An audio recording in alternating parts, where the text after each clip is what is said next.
Good morning dear students. आज का जो हमारा टॉपिक है वो पिछले लेक्चर से कंटिन्यूशन में है।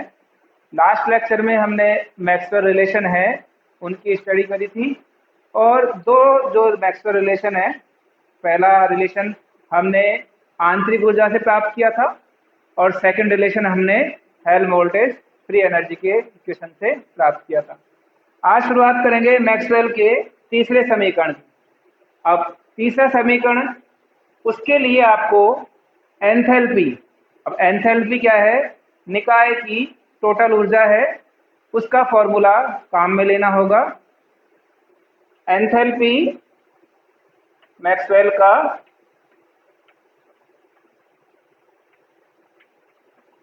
तर्कीय संबंध।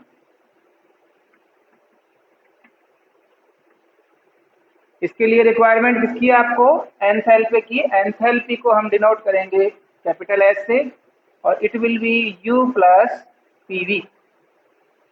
इक्वेशन नंबर फर्स्ट, एंथैल्पी आपकी कैपिटल एच, यू आंतरिक ऊर्जा और पी और वी जैसे आप जानते हैं दाब और आयतन। अब यदि कोई सूक्ष्म परिवर्तन है तो समीकरण एक से क्या मान प्राप्त होगा, D H equal to D U plus P D V plus V D P. Okay, समीकरण एक से ये मान प्राप्त हो गया है।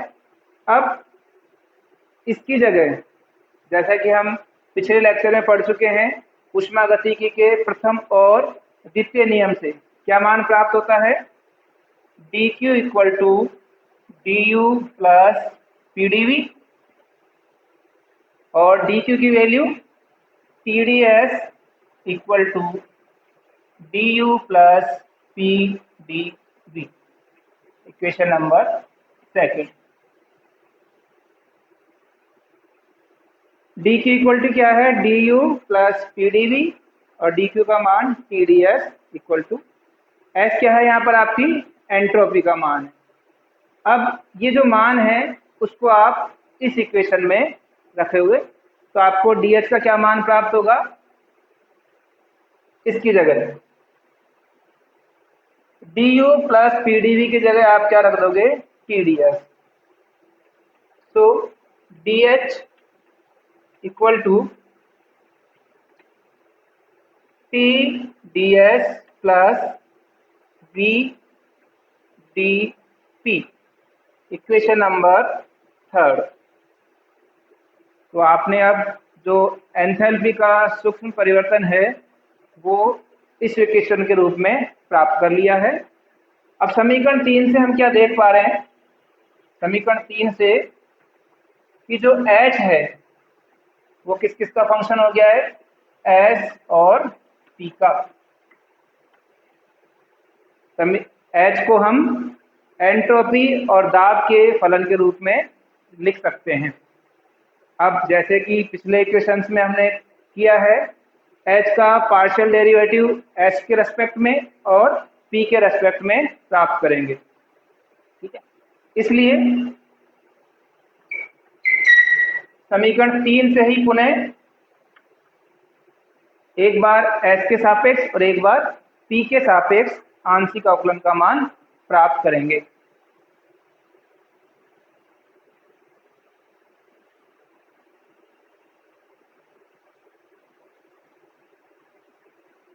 क्या प्राप्त होगा मान,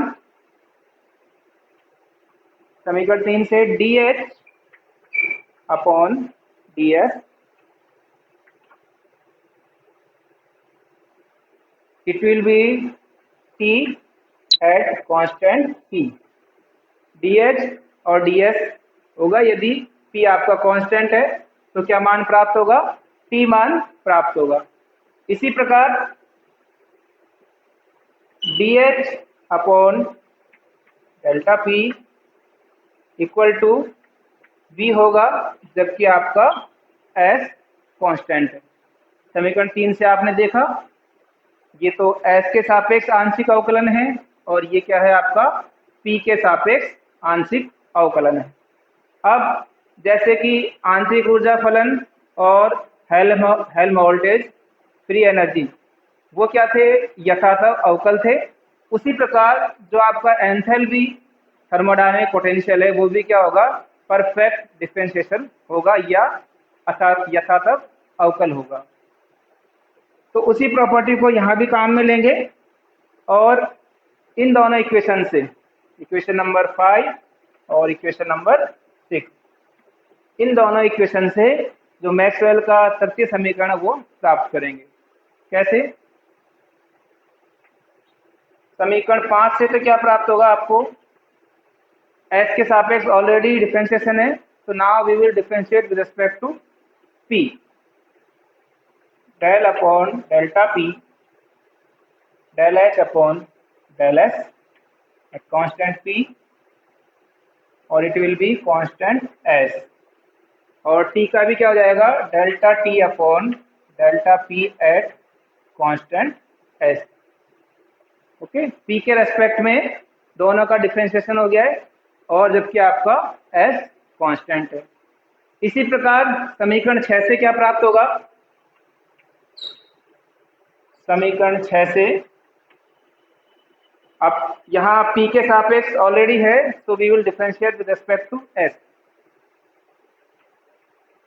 इट विल बी और delta H upon delta P at constant S और it will be at constant P, और इसी प्रकार delta V upon delta S at constant P. This is equation number 7, this is equation number 8। Okay, तो हमने क्या किया, enthalpy का entropy और दाब के सापेक्ष आंशिक अवकलन का मान प्राप्त कर लिया है। अब चूंकि ये यथातथ अवकल समीकरण को संतुष्ट करता है, तो समीकरण 7 और 8 के बाएं भाग बराबर हैं, तो दाएं भाग भी क्या होंगे, बराबर होंगे। इसलिए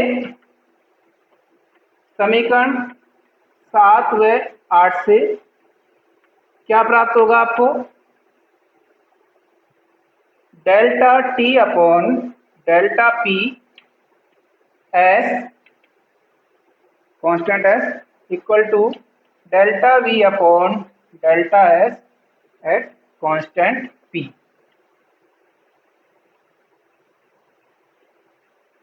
this is equation number 9। Okay, delta T upon delta P at constant S और delta V upon delta S at constant P. तो this is called third equation of Maxwell relation.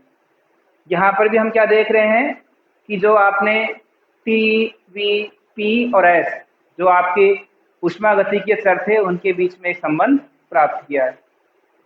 इसी प्रकार मैक्सवेल का चतुर्थ समीकरण, उसको ज्ञात करने के लिए आपको गिब्स मुक्त ऊर्जा या गिब्स फ्री एनर्जी का जो फलन है उसको काम में लेंगे। जी के बारे में आप पहले भी पढ़ चुके हैं, साम्यावस्था के लिए जी का मान न्यूनतम होना चाहिए। तो फोर्थ इक्वेशन है, उसके लिए कैपिटल जी का मान क्या होगा, H minus T S. Okay,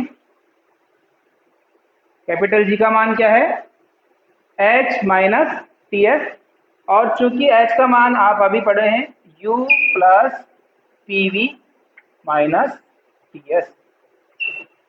this is equation number 1। तो जो जी का मान है वो आंतरिक ऊर्जा, दाब, आयतन, तापमान और एंट्रोपी के रूप में प्राप्त हो गया है। अब पुनः वही प्रक्रिया कि यदि जो परिवर्तन है जी में वो अनंत सूक्ष्म है तो क्या मान प्राप्त होगा जी का, it will be D G या delta G equal to D U plus T D V plus V D P minus T D S minus S D T. Okay, पुनः उष्मागतिकी के प्रथम और द्वितीय समीकरण से it will be D Q और जो डी क्यू का मान होगा वो होगा टी डी एस। तो हम D U plus P D V की जगह डी क्यू रख सकते हैं और डी क्यू की जगह टी डी एस रख सकते हैं। तो क्या वैल्यू हो जाएगी डी जी की, डेल्टा जी की? It will be T D S plus V D P minus T D S minus S D T. It will be cancel out और D G equal to V D P minus S D T, और we can say g is the function of p and t. Equation number, this is second, this is third. तो आपको क्या मान प्राप्त हो गया है? v dp minus S D T, अर्थात जो गिब्स मुक्त ऊर्जा है उसको किसका फलन मान सकते हैं? दाब तथा ताप का। अब वापस आपको जी का आंशिक अवकलन किसके सापेक्ष निकालना होगा? दाब के सापेक्ष और तापमान के सापेक्ष। तो वो मान ज्ञात करते हैं समीकरण 2 से। समीकरण 2 से delta G upon delta P का मान प्राप्त होगा v एट कांस्टेंट t, और डेल्टा जी का मान upon t it will B minus S at constant p। Okay, पुनः देखिए समीकरण 2 से डेल्टा जी और delta p at constant t पे v प्राप्त होगा, और delta G upon delta t at constant p आपको माइनस एस प्राप्त होगा। समीकरण नंबर 4, समीकरण नंबर 5। अब यहाँ पर पुनः यथातथ अवकल जो है परफेक्ट डिफरेंशिएशन, उसकी कंडीशन अप्लाई करेंगे। तो जी का पी के रेस्पेक्ट में डिफरेंशिएशन है तो आप टी के सापेक्ष करोगे, और इस इक्वेशन में टी के रेस्पेक्ट में है तो we will differentiate with respect to P. तो समीकरण 4 से तो क्या प्राप्त होगा? समीकरण 4 से delta G upon delta P at constant T, और it will be at constant T, इसका अवकलन कर दिया है, और साथ में v का अवकलन होगा delta v upon delta t at constant p। Equation number 6। इसी प्रकार समीकरण 5 से, समीकरण 5 से क्या प्राप्त होगा? p के रेस्पेक्ट में अवकलन होगा delta g upon delta t, और कांस्टेंट क्या मान रहेगा आपका? t रहेगा, और इसका अवकलन भी होगा एंट्रोपी का, तो it will B minus delta s upon delta p at constant t। It will B equation number 7। ठीक है, तो इस तरह से आपने क्या किया? यथातथ अवकल समीकरण की कंडीशन को फॉलो करने के लिए समीकरण नंबर 6 और समीकरण नंबर 7 का मान प्राप्त किया है। अब हम क्या देख रहे हैं कि समीकरण 6 और 7 में लेफ्ट हैंड साइड वाले जो पार्ट हैं उनका मान बराबर होगा, क्योंकि जी का अवकलन t और p के रेस्पेक्ट में है और उनके ऑर्डर का कोई फर्क या प्रभाव उन पर नहीं पड़ेगा। तो समीकरण 6 और 7 से क्या प्राप्त हो रहा है? Delta v upon delta t at constant p equal to minus delta s upon delta p at constant t। Equation number 8। This is called fourth relation of Maxwell. ये क्या कहलाएगा? मैक्सवेल का चतुर्थ समीकरण। इसमें भी आप ऊष्मा गतिकीय चरों के बीच में एक संबंध देख सकते हैं। तो इस प्रकार से आज हमने टोटल 2 रिलेशन प्राप्त किए हैं, मैक्सवेल का तृतीय तथा चतुर्थ। और पिछले लेक्चर में हमने प्रथम और द्वितीय समीकरण प्राप्त किए थे। तो इन रिलेशंस के द्वारा हम विभिन्न ऊष्मागतिकीय चरों और जो ऊष्मागतिकीय विभव है उनके बीच में एक संबंध प्राप्त करते हैं। धन्यवाद।